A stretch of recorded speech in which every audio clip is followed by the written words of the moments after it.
ihame ry'umunsi. Nk'uko mubizi turi mu mwaka wo gukira ku buzima bwawe, ku bugingo bwawe, ku gihugu cyawe, aho uri hose. Ibyakozwe n'intumwa igice cyawo cya mbere umurongo w'8. Icyakora muzahabwa imbaraga Mwuka Wera nabamanukira, muzaba abagabo bo kumana. Uyu munsi wano mu ihame ry'umunsi Imana iguhaye imbaraga zo guhamya Yesu.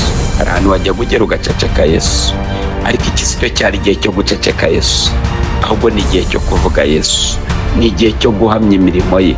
Niba utamushimiye n'ibyo yagukoreye mu buryo bw'umubiri, ntiwamushimira ko yaguhaye agakiza, ntiwaririmba iyi ndirimbo. Umuririmbyi yaravuze ngo nzaririmba igitangaza Yesu umwami yakoze. Ni ukuvuga ngo igitangaza Yesu yakoze gikomeye ni ukuba yaragucunguje amaraso y'igiciro, yakugiriye ubuntu. Ubuntu ni iki? Ni ikintu wakagombye gutangira ikiguzi ariko hakagira uwo kwishyurira. Reka ubwire Yesu ngo mpaye agaciro ikiguzi watanze kugira ngo mbashe gucungura.